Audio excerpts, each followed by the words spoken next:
Is anyone else sick and tired of politics? Me neither, so let's talk about the Florida erection. That's right, someone made a manly movie about the US presidential election. And our old friend Bud Light returns as director. I guess going from a film about Satan to a film about the US president wasn't a big transition. That's right, we're getting political here, boys, so strap in. And remember, if your election lasts for more than 4 hours, please call a doctor. The Florida erection takes us back to the wonderful year 2000, to the night of the presidential election. And it's a tight race between Al Gore and George W. Bush, or so saith news anchor Kevin Glover, who is not in any way reading from a teleprompter. Welcome back to our election night special, where, in an unprecedented turn of events, the race for the U.S. presidency is tied neck and neck in the state of Florida. Eye contact, man. Come on. It is late at night, and the final votes are under transportation, on their way to get counted by the manliest of American men. But before our Democratic truck driver gets to deliver the votes, he's pulled over by a cop with a hard-on for Gush. Hey, what's up? What's in the back? Ballots in which the future of our democracy rests? Let me see. Hey, don't I know you from somewhere? I hope not, otherwise this next part is going to be quite awkward. And how are the votes that decide the future of America's democracy being transported? Well, neatly stacked on the floor in the back of a truck. Man, Americans take their democracy very seriously. Shut the fuck up, punk, and suck my dick. Democracy? Sorry, I meant to say democra-suck. After the policeman's brutal failure to uphold democracy, there's a sucky residue all over the ballots. This plot point will come up again later. We're then back to our trusty CRT, where Kevin Glover yet again fails to make eye contact. My eyes are down here, Kevin. George W. Bush is in the lead with 300 votes, and seeing how the last handful of votes are covered in the last mouthful of this truck driver, the counting is in a bit of a sticky situation. The news reaches the Boer campaign offices. 300 votes. 300 fucking votes. Where this redshirt dude comes with some big boy information. Are you Vice President Boer's campaign manager? Yes. Some very interesting information from you leaked from Seminole County election offices. Speak. It seems that the stickiest votes were meant for Boer.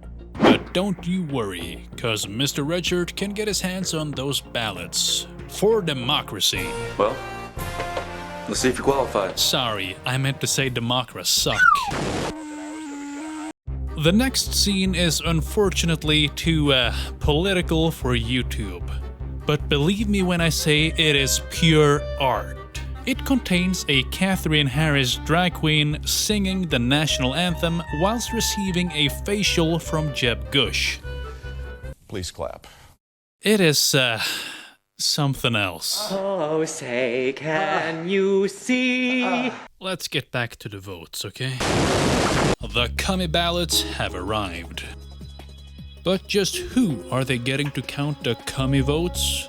Well, the Seminole County Election Office, also known as Three Dudes. I can't quite decipher this one. That's a clear vote for Boer, right?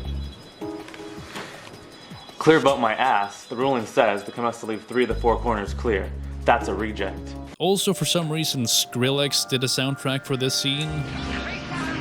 Probably to symbolize that, like his music, the US political system sucks balls. Well, in that case, let me show you what the Democrats are famous for. Meanwhile, the Republican just sits there getting cucked.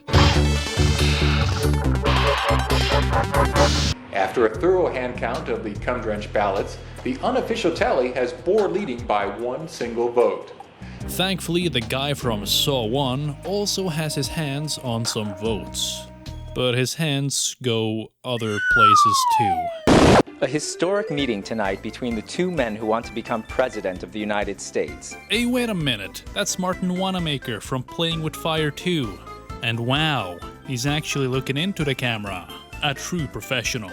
It's not that hard, Kevin. Martin lets us know that due to the handiwork of Mr. Saw, Gush is the winner.